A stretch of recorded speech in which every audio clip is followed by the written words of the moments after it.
Kas labs te? Loterijas laimētāji.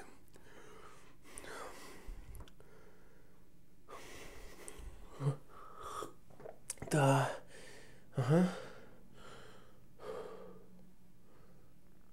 Kaspars Ozoliņš?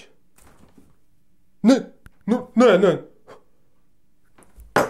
Kaspars Ozoliņš. Ne jau, es laimēju māju. Ne. Tā, elpa. Es laimēju māju. Ko darīt? Tā. Jā, mamma, tā, paga. Tā, mamma. Tā. Kaspars Ozoliņš. Mamu? Mamu, zini ko? Man tavu dzīvokli maziņo, man vairs nevajag. Kāpēc? Es laimēju māju. Ja gribi redzēt, apskies avīzē. Viss, čau. Tā, blīn. Tā. Boss. Man vienalga. Tā, boss. Nu ko? Es nevaru. Ei, boss!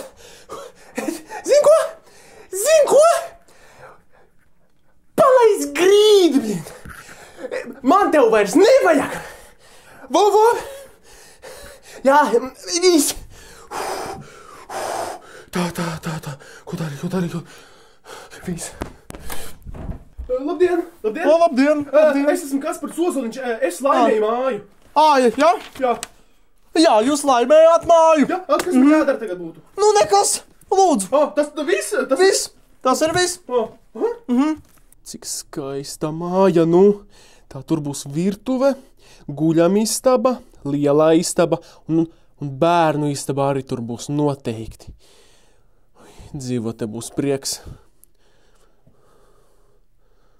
Mamu, ja tu šo skaties, piedod man lūdzu un ņem man atpakaļ. Piedod. Atcerieties svarīgu lietu. Pozitīvos un negatīvos mirkļos jums ir jāiemācās kontrolēt savas emocijas. Emociju iespaidā jūs varat aizskart savus tuvos, savus darba devējus un jebkuru citu. Un beigās viss varēs pavērsties pret jums. Un tad, kad jums vajadzēs palīdzību, neviens jums to nedos. Šērojiet, laikojiet, paldies jums visiem, ka jūs skatījāties. Uz redzēšanos! Tātad Amerikā, kā zināms, pēdējā laikā pēdējos gados, tas ir ne pēdējā laikā, psihopāti garīgi slimie sāk šaudīt bērnu dārzos, skolās, augstskolās, universitātēs. Viņiem liekas, ka šī dzīve ir spēle. Jā, CS1.6 vai jaunākā versijā. Call of Duty. Jā, kaut vai.